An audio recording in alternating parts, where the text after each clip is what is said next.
Brilliant. I'll get started with the introductions and then hopefully anyone that joins will be able to catch up on what's going on. Hello and welcome to the Ticket Tailor webinar on how to build a successful event brand. I'm Olivia, I'm the head of marketing at Ticket Tailor, and today we've been joined by a wonderful panel who will introduce themselves shortly. The purpose of today's webinar is to share some insightful tips and help event organisers like yourselves to build an impactful brand.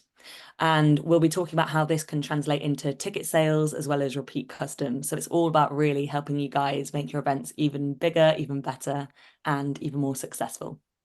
As a reminder, today's session will be recorded, so we'll be posting that on our YouTube channel afterwards, so you can always refer back to it, or if you need to leave for whatever reason, it will be there. And we are also running a live Q&A, so please make sure that you leave any questions for us. We will try our best to answer these towards the end.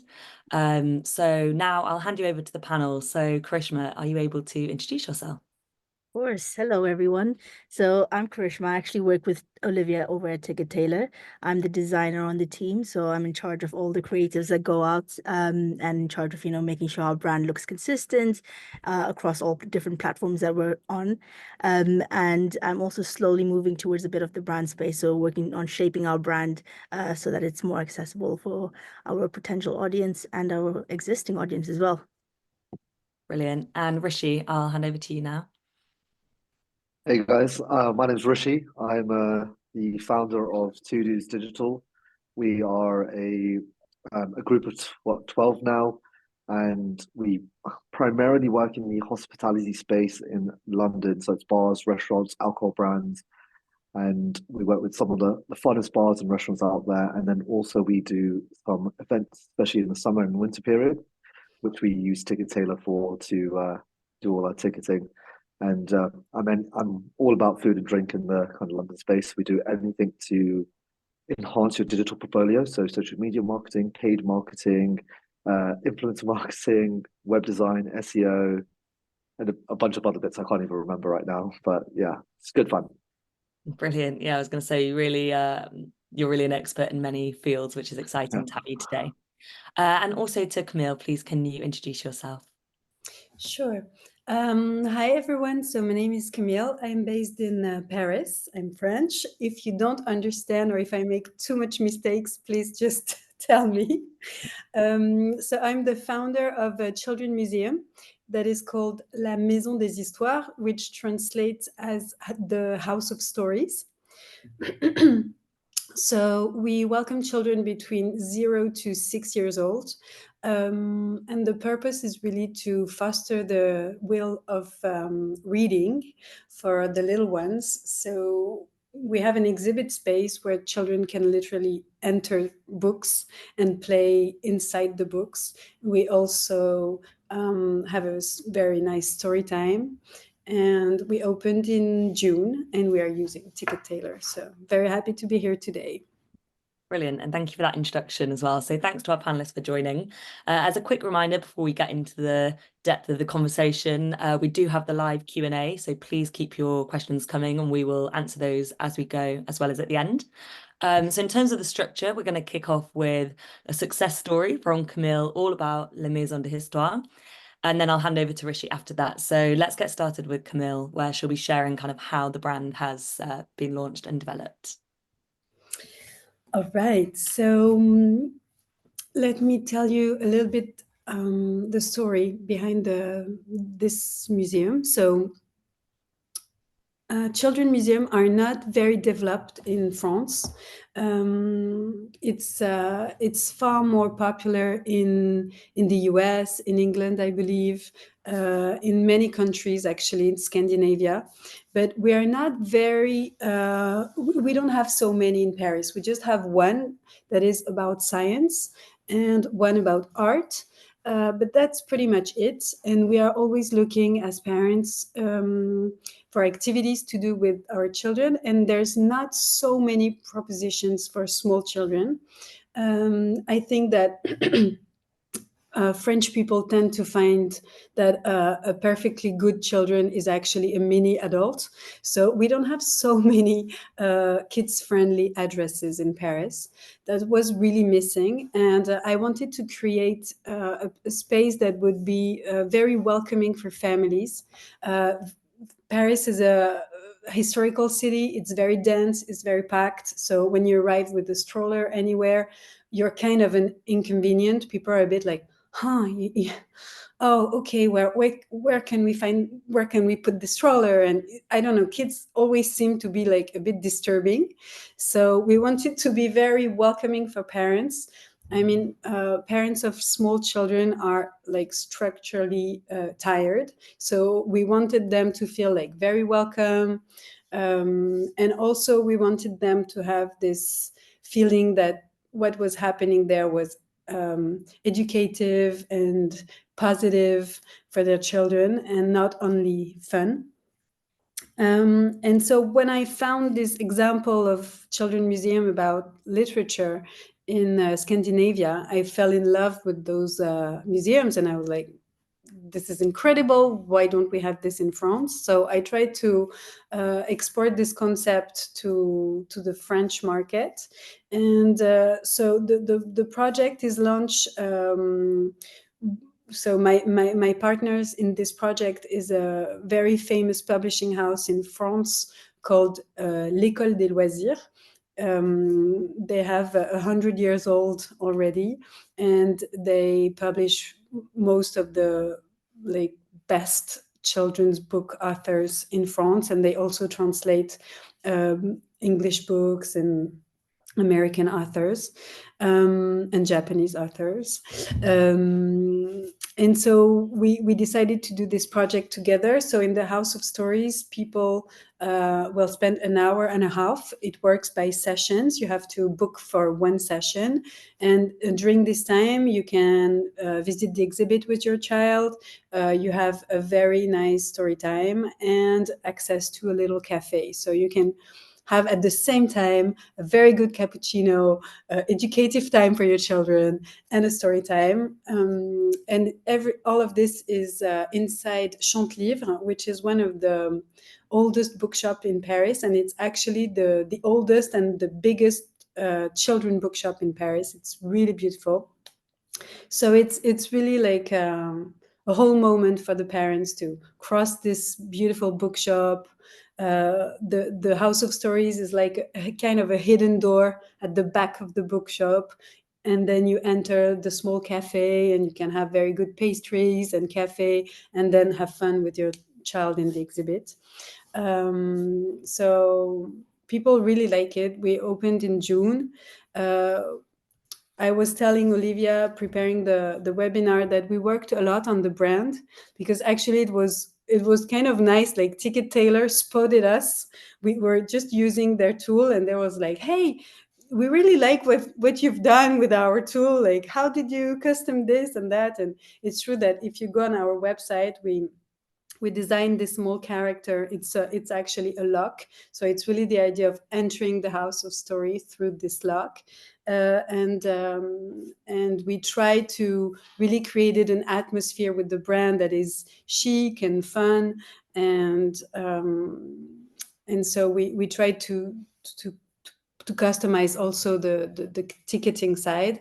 And actually, I think we'll be able to talk about this later on with Olivia and Karishma. But I didn't even, I think, realize how important your ticketing tool is when you open this kind of business, because it's actually the interface between you and your clients before they arrive and even after, because we send broadcasts through the tool. And so we opened in June, and it's always full, basically. So we try to open only 1 month in advance. So, for example, for now, it's open until the 5th of May, and next week we're going to open May, the month of May. So people have to wait approximately a month before they can book a ticket. So it's very popular. It's also because we are very small, so that's why we try to explain to parents that our space is only we can only have 40 people at a time. That explains that why we're always full. But yeah, it's definitely working well. Brilliant. Thank you. So I just had to unmute myself there because I was busy typing responses to everyone's questions. We've had lots of questions coming in while you were speaking about how much they loved it, how they could look at the website, whether we can share more information about your box office setup. So we'll definitely look to do that. And I've been sharing the link to everyone as you were speaking. So thank you for that. And as you mentioned, I'm sure we'll delve into that a little bit deeper in some of the questions later on.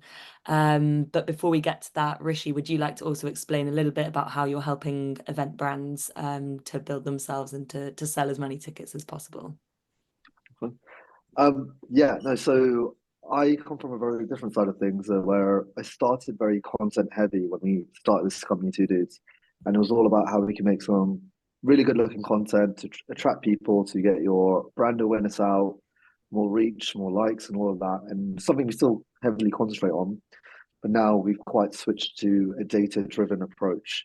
And one of the reasons we went for Ticket Tailor, among so many other ticketing platforms, is the fact that they can sync up with Google, Facebook, all these things, so we can track all this data.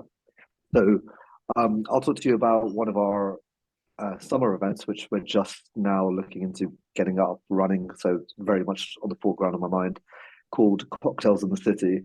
If you've never heard of it, it's a very fun event. If you like cocktails, check it out.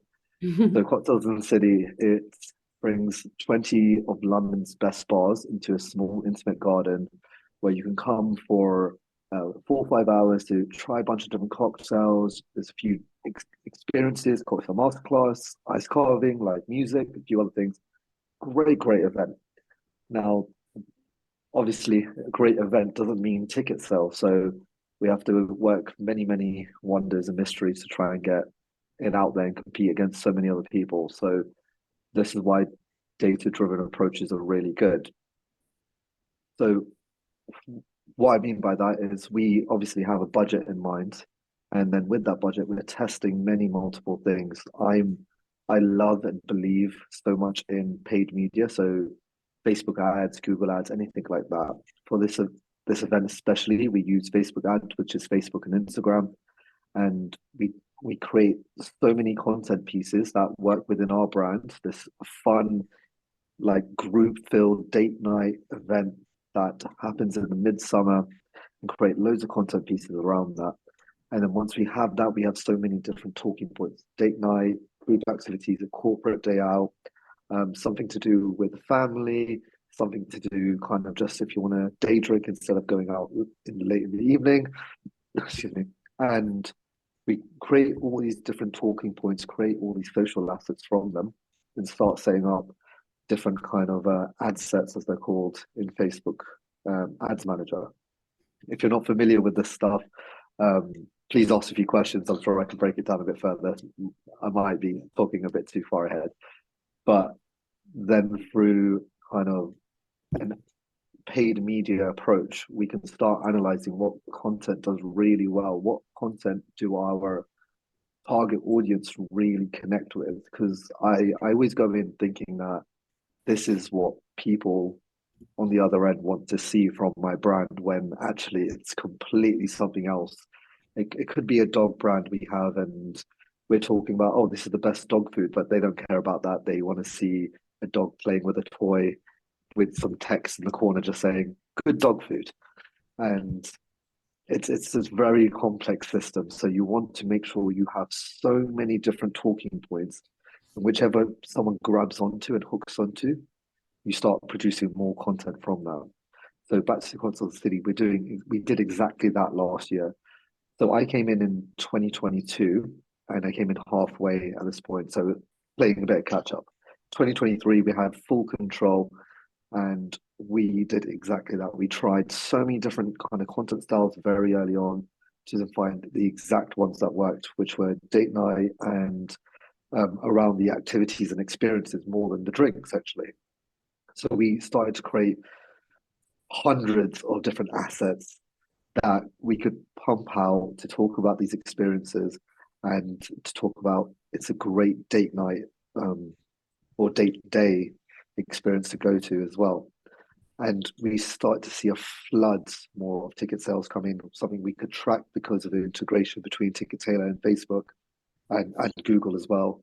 And that is my kind of biggest thing that we're now taking into this year, where we now know the dating the dating segmentation from last year, as well as the experience thing, was something that we should heavily concentrate on. So this year we're actually coming up with date night experiences that are, you're coming here with your significant other, potential first date, you want to impress, and instead of just coming with a general ticket, you could book a little date night package as well. So we learned from all this that we did last year to now create further packages, and we've already seen a flurry of engagement, reshares on socials, and so much more attention and love and traffic on our website because of the things that we did last year to find out what our customer base really want, what our brand really wants, and now moving forward with that. So hopefully this year we can see a much bigger increase in ticket sales as well through that. So hopefully that explains a bit of kind of what we're dealing with right now and how I would go about creating a large amount of content to really find what your target audience wants to then push forward ahead with that and then start the cycle all over again. Thanks, Rishi. Yeah, that was a brilliant explanation. And actually, it made me think of a few things that will come up in the conversation later on. But I think there's a lot of symmetry between both Camille and Rishi in terms of really understanding your customer and like identifying not always just a gap in the market, but also identifying, as you mentioned, say with the date nights, it's that like specific segmentation or like that specific type of user that actually really wants to come to your event. And then around that, creating the narrative that will really engage your potential customers. So I guess that kind of brings us on to the Q&A section of this webinar. We can obviously go into a lot more detail on what both of you have spoken about already.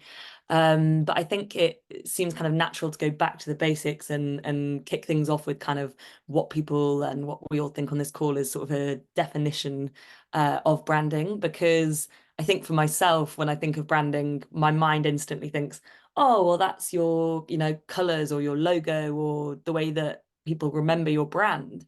But obviously there's so much more to it than that, whether it's customer research or whether, it's how you iterate the brand over time. So I will start this question off with Karishma. So can you share your definition of branding and what you believe is like the key elements to a successful brand?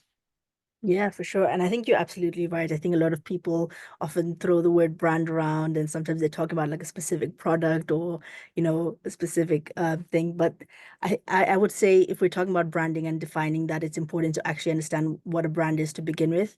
And that in itself is really what your customer's gut feeling and what the reputation is that is out there for your business. And so if you really understand that, I think Rishi was really touching on this earlier, which is like you might think it's one thing or you might think that they think one thing, but actually it can be very different. So it's very important to understand what it is that they actually think about your brand and then use that as leverage. So that's what a brand is. And then, like you said, branding then is actually using tools to then shape that image and really making sure that you can show that across different touch points that your customers have with your business. Brilliant. Yeah, that was a really nice answer. And I think also when you speak about like the different touch points, it's worth kind of mentioning to the audience that obviously Rishi shared a lot about paid media, but these touch points could also be your website. It could even be whether post flyers out, your emails. So there's so many opportunities to really showcase your brand and help kind of build that brand awareness, which again we'll go into more detail later. I think when we think about kind of a definition of branding, is there anything else that you'd like to add to that, Camille? Sure. So I was just thinking, hearing Karishma. So I think for us, branding is really experience, and I think it's so we're welcoming families. We're very small children, so I think we really want them to feel welcome and to feel the space magical as soon as they cross the door.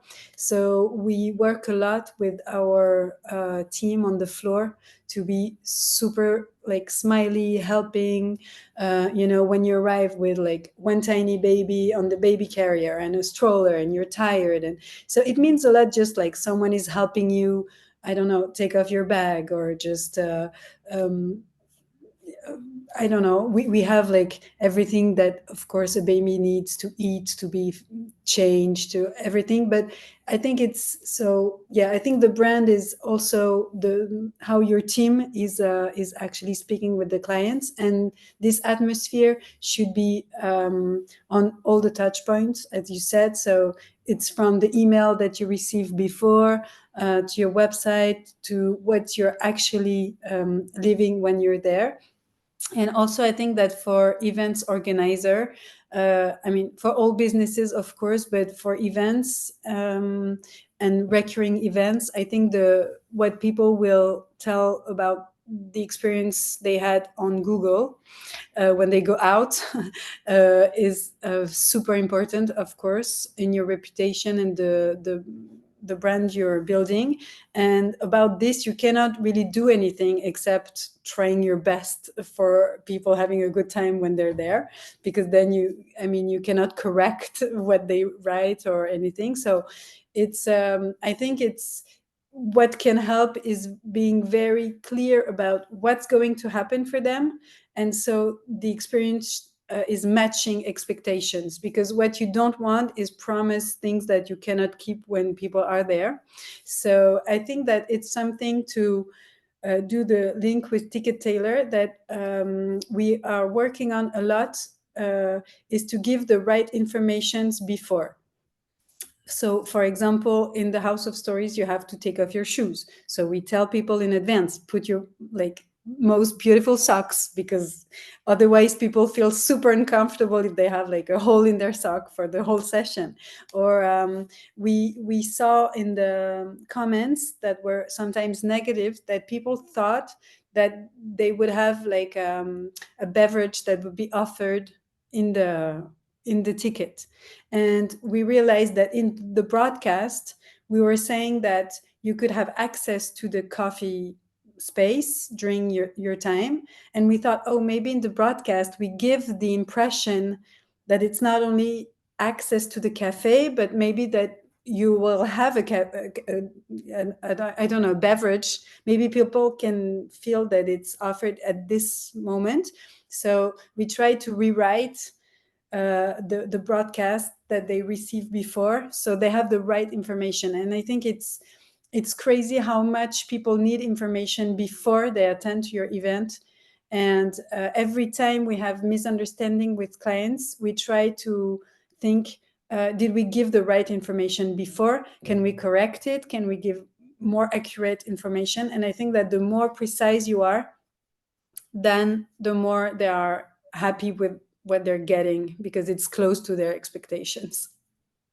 Yeah, I kind of moved from brand to this. I don't know if it's helping, but yeah. No, I think that's definitely an important acknowledgement, particularly that like meeting the customer's expectations and sharing important information in advance, just so that everything goes as smoothly as possible and you don't either overpromise or even undersell what you are offering as well. And Rishi, I guess what would you kind of add to that in terms of your definition of branding? I mean, branding from our side, it comes down to two parts: is visuals and messaging. So visuals are anything that's online, digitally, even in print. And what are the colors and stuff. And actually, I just found something that we got one of our juniors to do. I'll just show you. It's a very simple test that we get them to do. And this is the easiest way I can explain visual branding. Hopefully, you can see my screen there. So our brand, this is as simple as it gets. That's just simple text, just a very basic font that anyone could use anywhere. bring it out a bit more. You've got the simple text there. You've got a more modern kind of urban style, and then what we call our Disney style here with the pens. And then taking that step further, a bit more environmental with the colors, still that modern, still that Disney, but each time it's just slightly giving the viewer a little more. And that's how simple the kind of visual side of branding is, and how we always get our juniors to look at that. So when you think about branding, it's like, what is the exact messaging your logos, your fonts, your colors really need to speak to that? Are you a very premium brand? Then obviously, the simplest ones might be black and gold to go with. They're obviously very much more calligraphy types of fonts, maybe. Are you a corporate brand, maybe very much more simple to the point? Are you a creative brand? Then you might want some more colors, more kind of creative fonts. And then when you come to the messaging, obviously the colors and everything you have kind of hand over there as well. But then you come to your content, your videos. What are your videos? Are they very simple? Are they just like really like just panning around with your phone? Or is it this kind of craziness? There's just so much action going on. So the event I said earlier, Cocktails in the City, for example, there's hundreds of ways we could portray our branding and our messaging.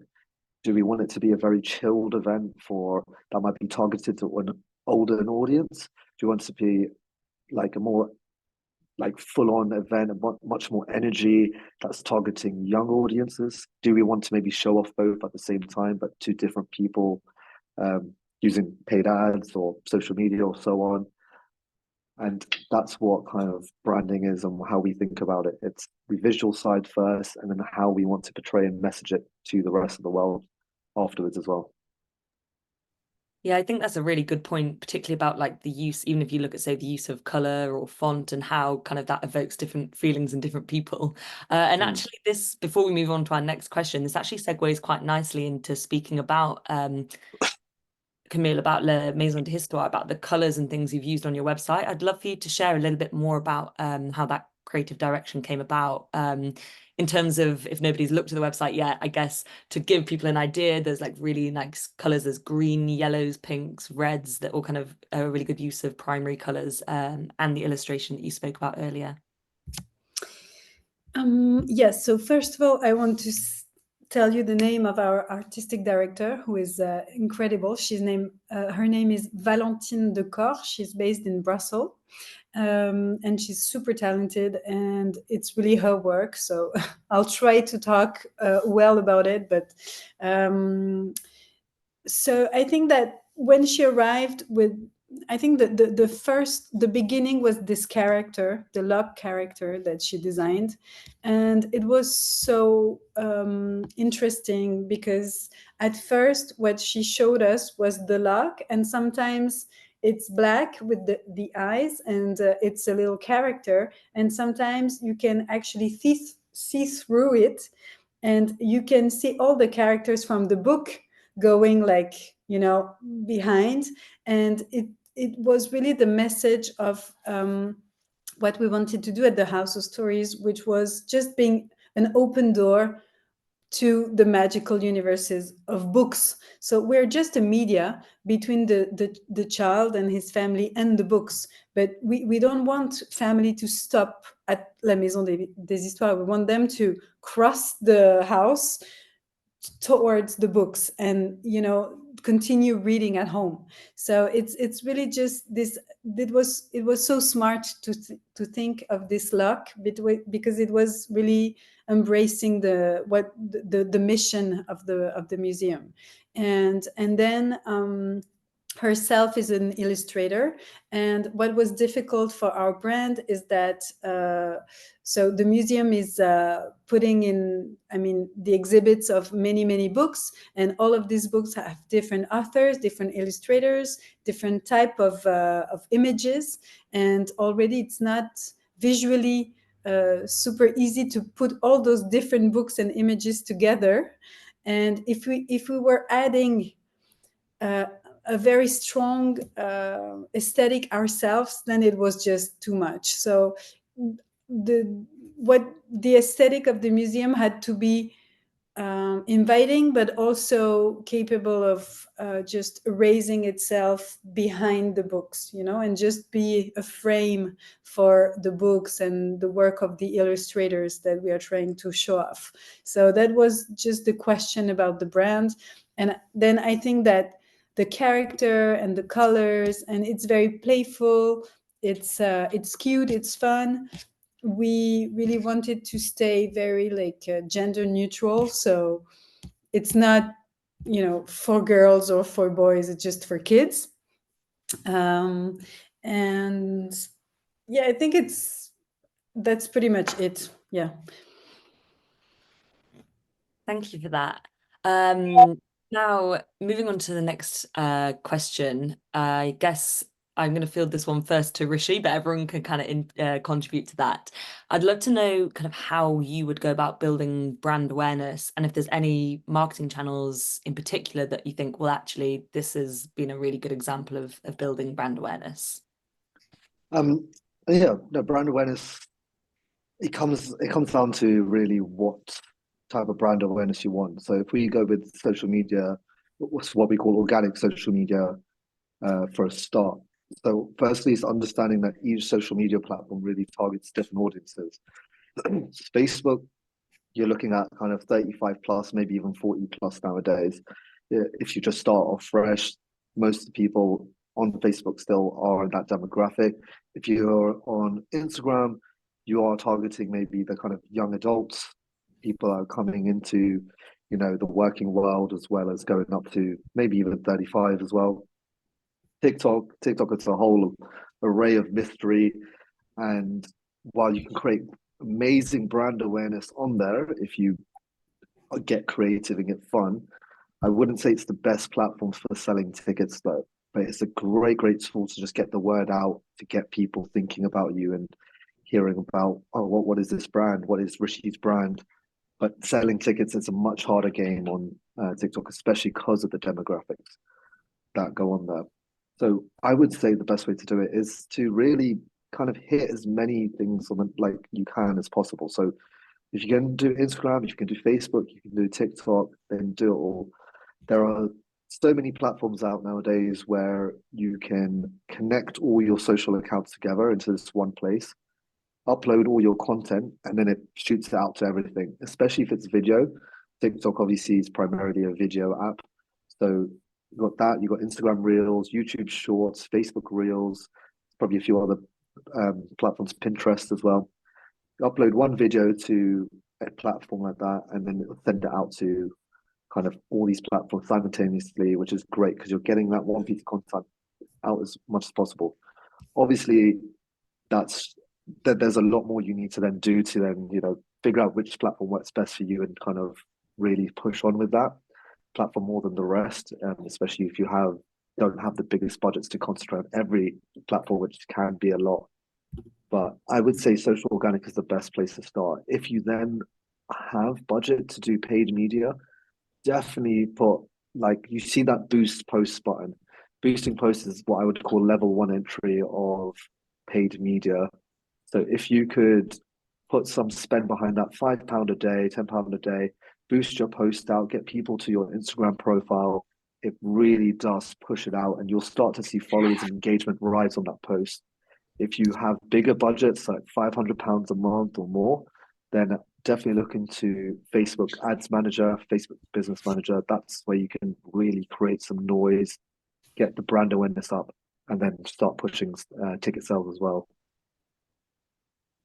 That was a really interesting answer. Thank you, Rishi. I really loved how you spoke to kind of the different audiences we have here today. So what people can do with very limited budgets versus much larger budgets.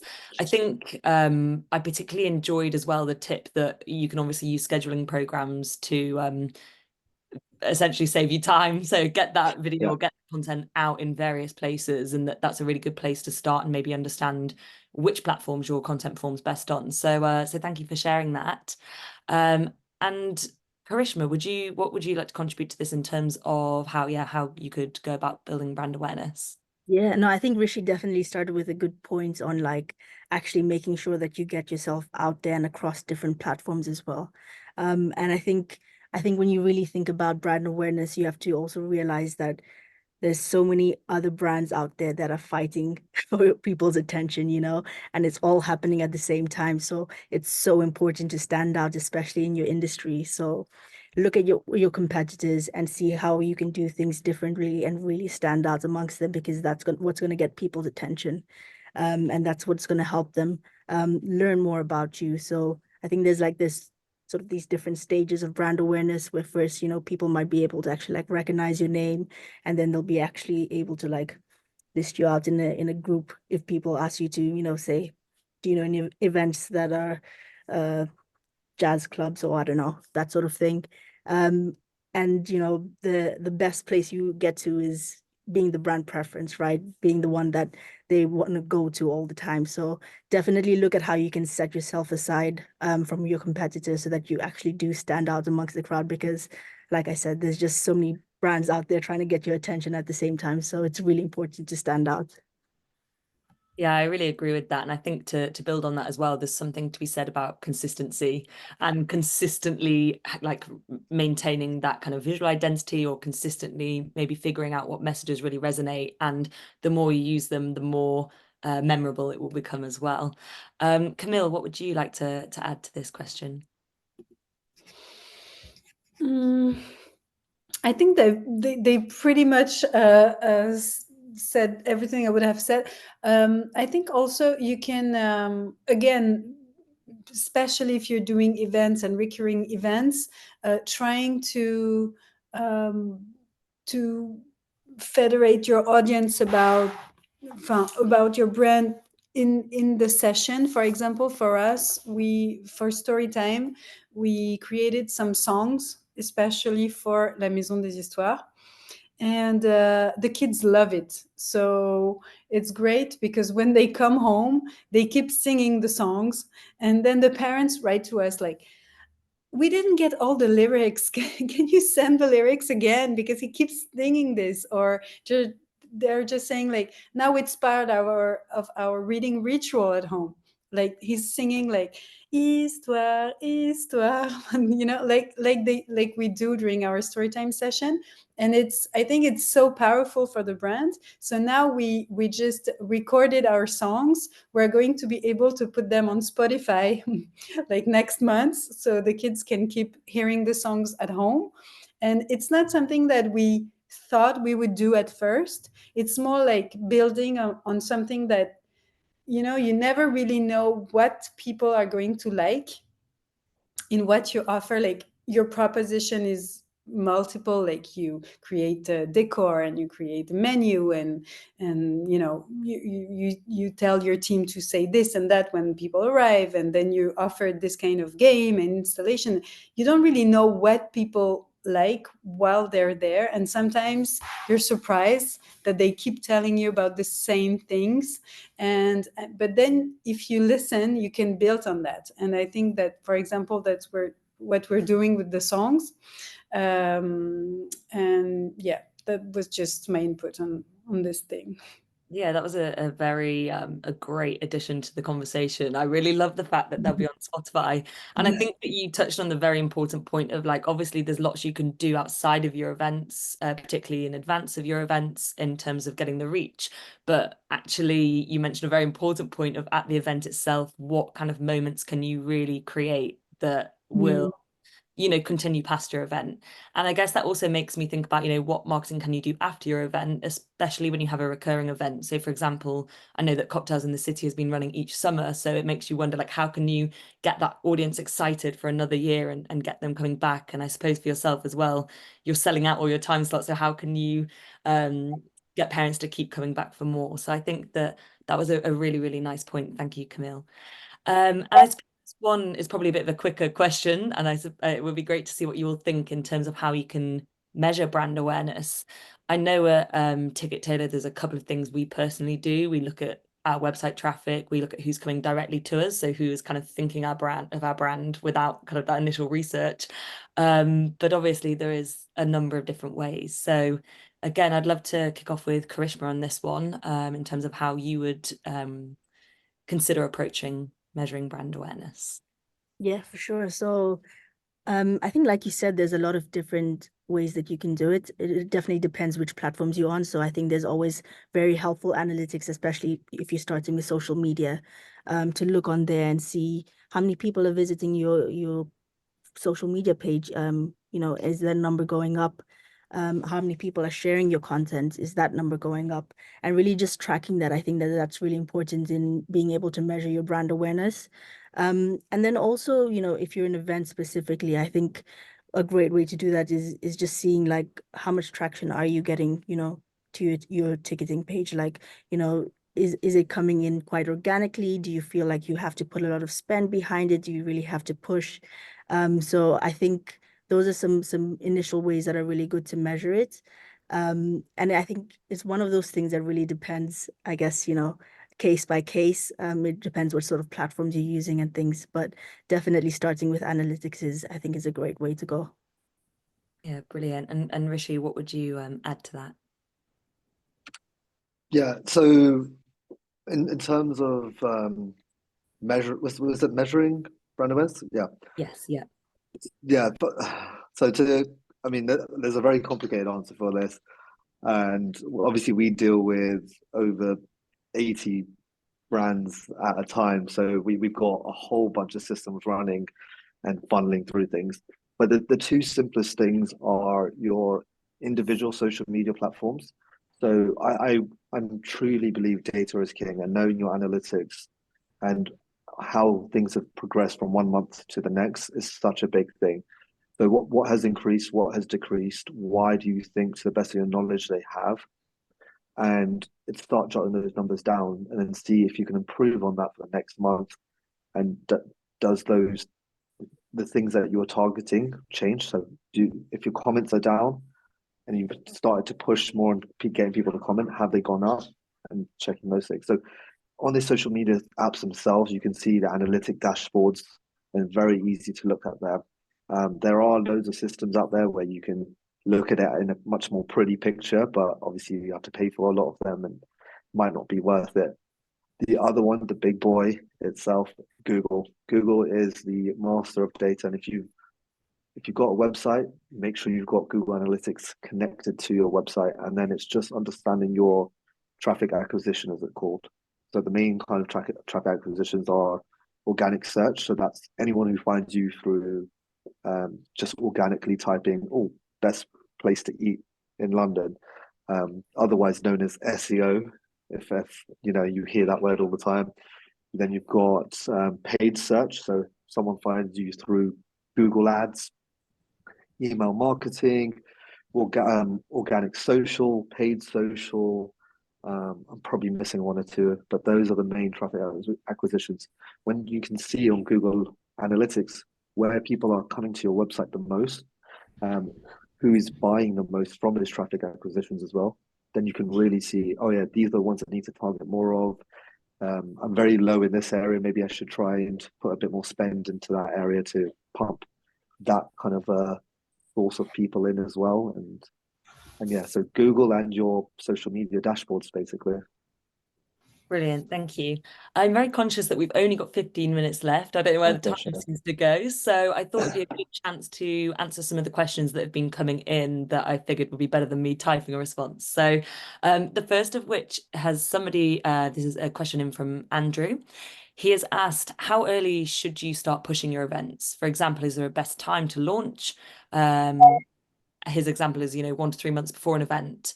The second kind of part of that question as well is like, what works better in terms of digital versus sort of physical marketing? So say a video versus a poster. So yeah, it'd be really great to see what you will think in terms of kind of a lead time of when to start promoting your event.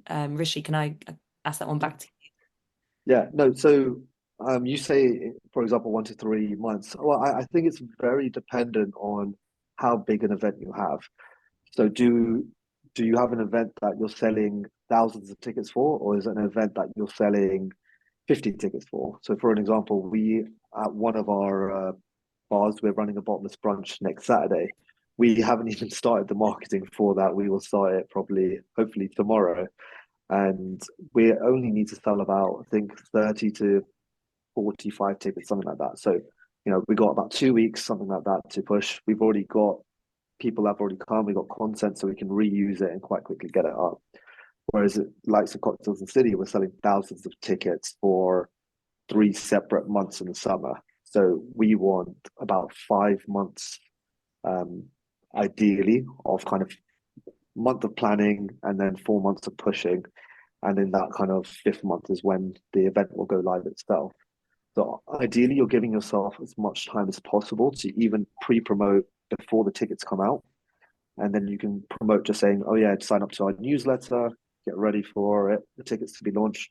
And then when appropriate for the amount of tickets you're trying to sell, then you can open up the tickets and then go, if you've got all these email newsletter signups, then, tickets are now live. Go buy our tickets. This is how fun our event will be. And what the second part, what was the second part of the question? The second part, this actually touches on another person's question as well. It was basically the difference between more digital marketing channels. So, Oh, for right, example, yeah. a video out versus something more physical like a poster. Yeah, I mean, posters are great if you have got limited resources, and if you want to do physical promotion, so you're on the street, on the go, kind of just handing out things. Whereas if you're using social media and you can do it, I would say definitely do videos. And we do it all the time where we reuse some of our videos from ages ago, and we literally just slap on there going Thursday, 5 p.m., a few seconds later going complimentary drinks. Then a few seconds go by going, book your tickets online. And that video was already made ages ago. We just spent another 10 minutes adding all the text on top of it. So there's loads of ways around it. And if you can do any video work to really push out on social media, go for it. But if you're limited by budgets, then definitely get like just as nice a looking flyer with simple layouts that gives the clear information of what your event is and where to buy tickets.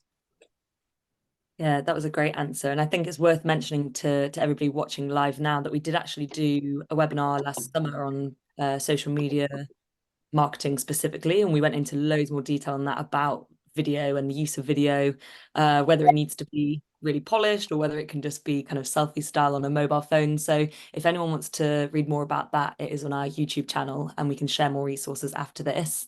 Camille, I'd love to hear your thoughts on the first part of the answer. So with your events being recurring, how far ahead do you open up those time slots? And I know we spoke previously about the fact that they sell out quite quickly. So you've implemented something to allow more tickets to be released closer to the time. Yes, I was thinking while listening to Rishi. I think you in Paris, I would say that I wouldn't open an event maybe 2 months before, more than 2 months before, because then it's too far and people don't want to plan that much ahead. I mean, obviously, if you're I don't know, a huge concert or whatever, people will be okay to, Taylor Swift, they can buy it a year before. But otherwise, if it's just like an activity, I think it's already quite ahead. For example, for us, so normally I would open beginning of April, I will open the dates for May, and it's already like a lot for parents to plan like a month in advance, or sometimes 5-6 weeks in advance, an activity they want to do with a small children, because I mean your child can always be sick, or you can have a play date, or grandparents can be in town this weekend. So I don't know, you don't want to plan too much ahead. And what we saw is that when we open a month, then the tickets get sold very quickly, and then we have nothing to sell. Like, for example, the 15th of March, I had nothing to sell until the 5th of May. So it's very long for people to wait, to buy a ticket. So now we have a new system. We only sell, so for the weekends, our sessions, it's 40 people by session. So now in advance, we only sell 30 tickets on 40. We keep 10. And every Wednesday, we launch tickets for the next weekend. So we have like 50 tickets that we can sell for each weekend, that we only open the Wednesday before. And we did a fun, like, well, Valentine did a very fun drawing, like people, like parents who like organization, you can buy your tickets in advance, but for more like unorganized parents who like last minute, thing, you can come on Wednesday and buy some tickets for the next weekend.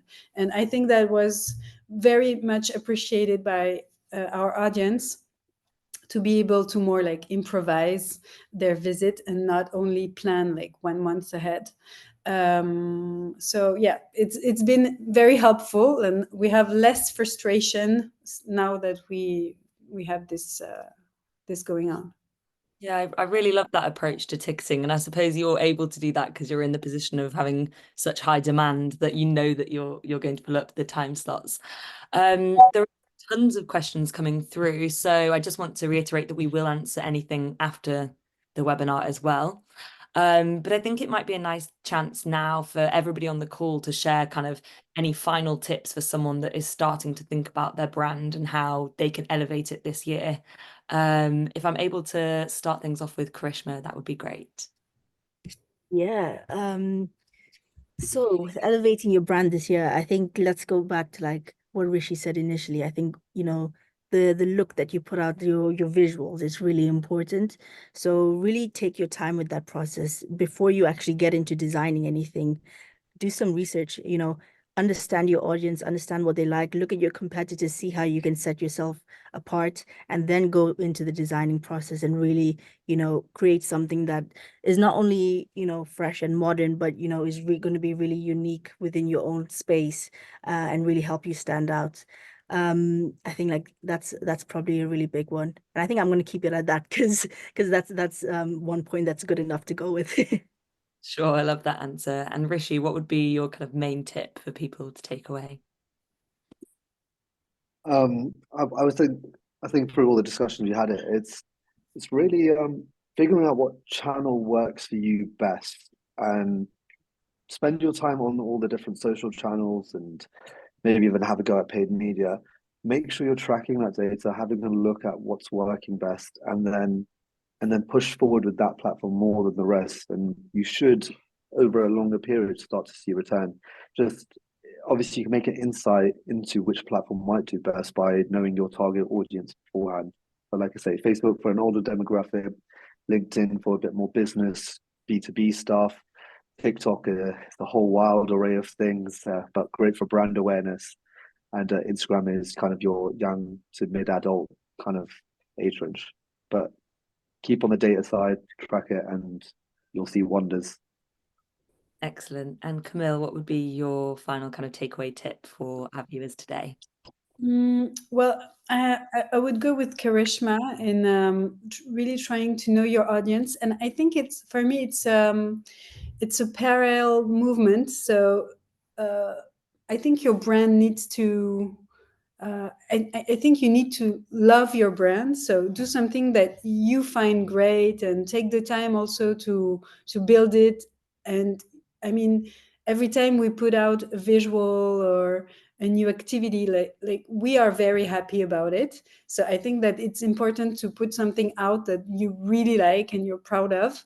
But at the same time, you really need to listen to your audience, because sometimes they don't like it, or sometimes or I don't know, you just need also to hear what they have to say.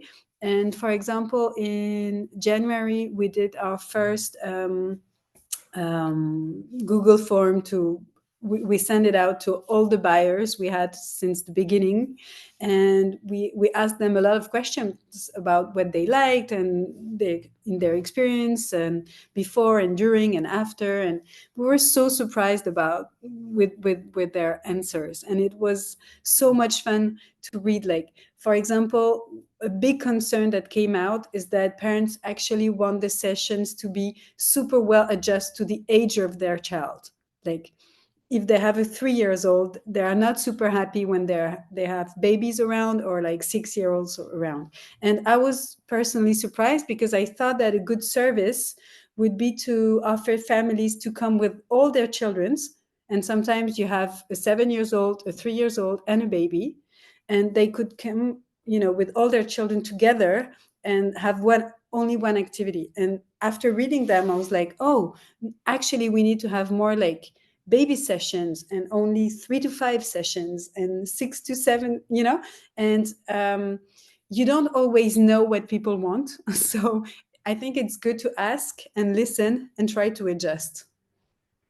I think that's, an excellent response, and actually rings true with what my point was going to be about the fact that yes, there's an element of you have to like put yourself out there and try new things, but there is that idea that even if you have a really strong belief in what you do and how you're different to your competitors, it's so important to actually listen to that feedback and take it on board and adjust your service for their needs.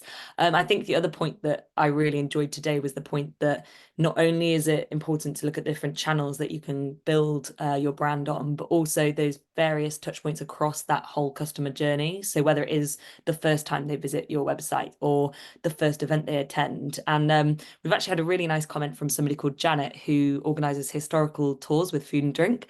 And Janet's mentioned that at the end of each tour, they ask their customers if they've enjoyed it today, please tell someone that will love it too. And I think that's such a simple approach to really helping to foster brand awareness and word of mouth. And I think that's, a really, really nice point to end on. Given that we have a couple more minutes, I just wanted to see if anybody had any kind of news they wanted to share about like what's next for your brand. Camille, I know that there's some exciting things coming, so if you'd like to answer that one. Yeah, so we are actually looking for a second space to open in Paris. The first space is on the left bank, so we are looking for location on the right bank, and I think we found it. So we are still negotiating the space, so it's a bit early to announce, but normally very soon we'll be able to announce a second location. So we're very happy. Yeah, super, super exciting. Congratulations on that. And Thanks. Rishi, is there anything else that you're kind of looking forward to this summer with events or anything new for you guys at Two Dudes? There's a lot of exciting things coming actually very soon. Not all I can talk about. We're tied up in a few NDAs and stuff, but a lot of big things. I can say constantly for years has been a summer event. We are now looking to hold also a winter event as well. So we'll have it 2 times in a year. Well, more than 2 times in a year, but yeah, there'll be a lot more of that. Taste of London's around the corner. If you're a foodie, do come to Taste of London. Amazing event. In midsummer as well. So yeah, I can't really talk about too much else otherwise. No, I'm enjoying the tease there of like, ooh, what's coming. And I guess Karishma, if you want to share a little bit about what's actually coming for the Ticket Tailor brand over the next few weeks, that would be a really nice way to wrap up. How much am I allowed to say? I think we're allowed to say that there's some refinements coming and that Yeah. and Well, about 100%. I think we've been trying to understand our audience more, and we're going to continue doing that for sure. But we're working on a little bit of a brand refresh ourselves, a little bit of a lick of paint on our brand. So yeah, really excited for that to come out and to see how all of you think about it. Yeah, brilliant. And I guess to wrap up now, I'd like to just say a really big thank you to our panel today, and thank you to everyone who's tuned in live. As said, the recording will be on YouTube and we'll make sure that we answer all of your questions. But please, I guess you can all understand the importance of feedback. So please do share any feedback with us and let us know what kind of webinars you'd like to see in the future. And hopefully we can keep on delivering sessions like these for you all. Thank you so much. Thanks a lot. See you guys. Thanks, guys. Bye bye.